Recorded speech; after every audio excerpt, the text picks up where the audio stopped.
News line, अचूक वेधक. कराड येथील Karad Christian चर्चचा 140वा वर्धापन दिन मोठ्या उत्साहात आणि भक्तिमय वातावरणात साजरा करण्यात आला. या विशेष सोहळ्यास कोल्हापूर येथील धर्मगुरूंची प्रमुख उपस्थिती लाभली होती. कार्यक्रमासाठी कराड परिसरातील तसेच विविध भागातील ख्रिस्ती बांधव मोठ्या संख्येने उपस्थित होते. या प्रसंगी विशेष प्रार्थना सभा आयोजित करण्यात आली होती. तसेच भक्तिगीते आणि संगीत कार्यक्रमांनी वातावरण अधिक मंगलमय झाले. चर्च परिसर आकर्षक सजावटीने सजवण्यात आला होता. उपस्थितांनी एकमेकांना शुभेच्छा देत वर्धापन दिनाचा आनंद साजरा केला. कराड ख्रिश्चन चर्चला 140 वर्षाची गौरवशाली परंपरा लाभली असून समाजकार्य, अध्यात्म आणि सेवाभाव जपण्याचे कार्य चर्चमार्फत सातत्याने केले जात असल्याचे मान्यवरांनी यावेळी सांगितले. कार्यक्रम यशस्वी करण्यासाठी चर्च मंडळींनी विशेष परिश्रम घेतले. द न्यूज लाईनसाठी अमोल टकले, कराड. सर्वांना प्रभू येशूच्या नावात सलाम. कराड ख्रिश्चन चर्च कराड, शनिवार पेठ 90 शनिवार पेठ कराड या ठिकाणी हे चर्च आहे. आणि आज 29 मे 2026 ही जी तारीख आहे मंडळीसाठी अत्यंत अभिमानाची ही गोष्ट आहे. कारण याच तारखेला 140 वर्षापूर्वी या चर्चची किंवा या मंडळीची स्थापना झाली. आज 140 वर्षे या मंडळीला पूर्ण होत आहेत. खरोखर देवाला धन्यवाद असो.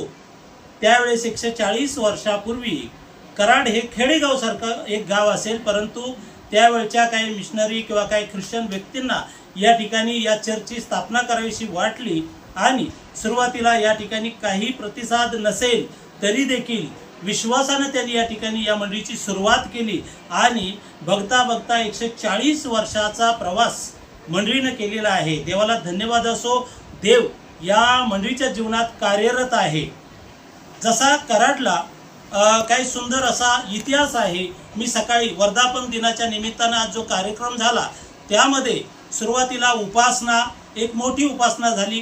देवाचा संदेश सांगण्यासाठी आमचं चर्च ज्या कोल्हापूर डायसिस काउन्सिल्सच्या ह्याच्यामध्ये संलग्न आहे त्या धर्मप्रांताचे सन्माननीय बिशप साहेब, म्हणजे ज्यांना आम्ही मराठीमध्ये महाधर्मगुरू म्हणतो, ते आले होते आणि त्यांचा उपदेश या ठिकाणी झाला. सर्व मंडळीला प्रोत्साहन देणारा असा उपदेश त्यांनी केला. मंडळीच्या जीवनामध्ये विशेष करून आम्ही जे काही आतापर्यंत देवानं कार्य केले, घडामोडी झाल्या, त्याबद्दल आम्ही इतिहास या ठिकाणी सेक्रेटरी गायकवाड सर यांनी सांगितला.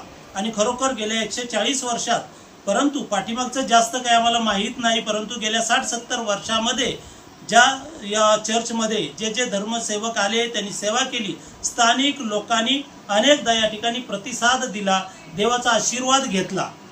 कराड चर्च हे या ठिकाणी 140 वर्ष असो किंवा गेली 60-70 वर्ष आमच्या संस्थेशी संलग्न जे कोल्हापूर धर्मप्रांत आहे किंवा चर्च ऑफ नॉर्थ इंडिया ही भारतातली आमची मोठी जी संस्था आहे त्याच्याशी संलग्न आहे. तर कराडमध्ये सेवा करत असताना सातत्यानं प्रत्येक रविवारी कराडवासियांसाठी, कराड शहरासाठी, जिल्ह्यासाठी आणि राज्यासाठी आणि देशासाठी या ठिकाणी प्रार्थना होत असते. सर्वत्र देवानं शांतता प्रस्थापित करावी, गोरगरिबांची काळजी घ्यावी, जे अडचणीत आहेत त्यांना परमेश्वरानं अडचणीतून बाहेर काढावं, जे आजारी आहेत त्यांना आरोग्यामध्ये आणावं, अशा प्रार्थना आम्ही प्रत्येक रविवारी या ठिकाणी करत असतो. देवाला धन्यवाद असो. आज विशेष गेल्या 4-1 वर्षापूर्वी या मंडळीमध्ये परमेश्वराने चांगलं कार्य केलं आणि मंडळीला इमारत नव्हती, एक लहान इमारत होती आणि विशेष करून एक सुंदर अशी इमारत या ठिकाणी दिली. कराडमध्ये जे काही सुंदर सुंदर वास्तू आहेत त्या वास्तूमध्ये या मंदिराची भर पडली. निश्चित आज जे कोण पर्यटक कराडला येतच असतात, या ठिकाणी प्रीती संगम घाट आहे, कोयना आणि कृष्णा नदीचा ज्या ठिकाणी संगम होतो आणि आमचे स्वर्गीय यशवंतराव चव्हाण साहेब त्यांची त्या ठिकाणी समाधी आहे.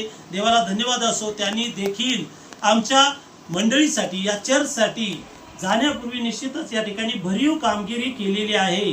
म्हणजे काय तर निश्चित जे आमचे सेवक, देवाचे सेवक जे होते, धर्मगुरू होते, ते त्यांच्या संपर्कात होते आणि मग त्यावेळच्या चर्चची जी जी काही गरज होती त्यांना होईल तेवढी त्यांनी आम्हाला मदत केली आणि आमचं सहाय्य केलेलं आहे. परमेश्वराला धन्यवाद असो.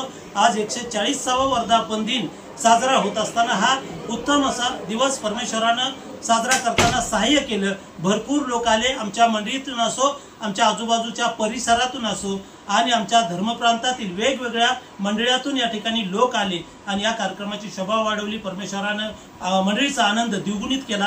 त्या परमेश्वराला धन्यवाद असो. द न्यूज लाईन, अचूक वेधक.